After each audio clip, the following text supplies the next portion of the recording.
নমস্কার, আমি শৈবাল। আজ আমরা জানব জগন্নাথ দেবের স্নানযাত্রার সবচেয়ে আকর্ষণীয় একটি বিষয়, ১০৮টি কলসের জল। অনেকে জানতে চান এই ১০৮টি কলস এতে কি থাকে, কেন ১০৮টি কলসই ব্যবহার করা হয়, আর এই স্নানের পর কেন জগন্নাথ দেব অসুস্থ হয়ে পড়েন বলে বিশ্বাস করা হয়। চলুন জেনে নেওয়া যাক। প্রতি বছর জ্যৈষ্ঠ পূর্ণিমা তিথিতে স্নানযাত্রা পালিত হয়। এই দিনটি জগন্নাথ দেব, বলভদ্র ও সুভদ্রার প্রকাশ্য মহাস্নানের দিন।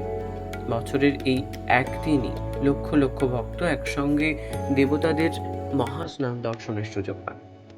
স্নানযাত্রার আগে ৩ দেবতাকে গর্ভগৃহ থেকে বিশেষ শোভাযাত্রার মাধ্যমে স্নান বেদিতে নিয়ে আসা হয়। ঢাক, কাসর, শঙ্খধ্বনি এবং ভক্তদের জয়ধ্বনিতে চারিদিক মুখরিত হয়ে ওঠে। এরপর শুরু হয় মহাস্নান। এই স্নানের জন্য ব্যবহৃত হয় ১০৮টি পবিত্র কলস। প্রচলিত প্রথা অনুযায়ী এই কলসিগুলিতে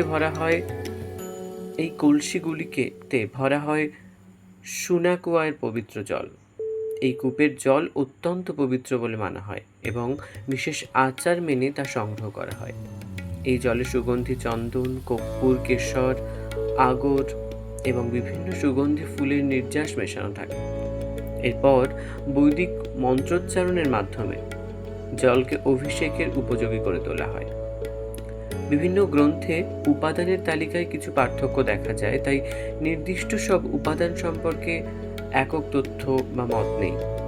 এখন প্রশ্ন হলো, ১০৮টি সংখ্যাই বা কেন? হিন্দু ধর্মে ১০৮ একটি অত্যন্ত পবিত্র সংখ্যা। জপমালায় থাকে ১০৮টি দানা।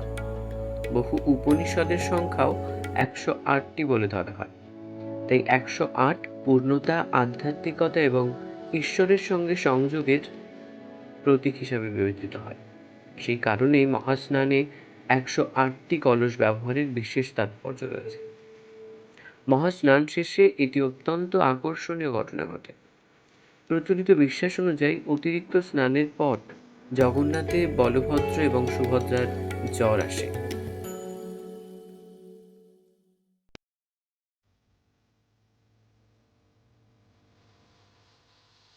তাই তাদের আর জনসাধারণের দর্শনের জন্য রাখা হয় না। এরপর শুরু হয় অনবাসর। প্রায় ১৫ দিন ধরে দেবতারা বিশ্রামে থাকেন।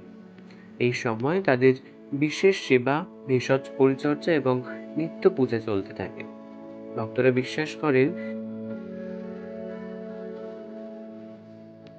যেমন মানুষের অসুখ হলে বিশ্রাম দরকার হয়, তেমনি ভগবানও তার ভক্তদের অনুভূতির সঙ্গে একাত্ম হয়ে মানুষের মতোই অসুস্থ হন।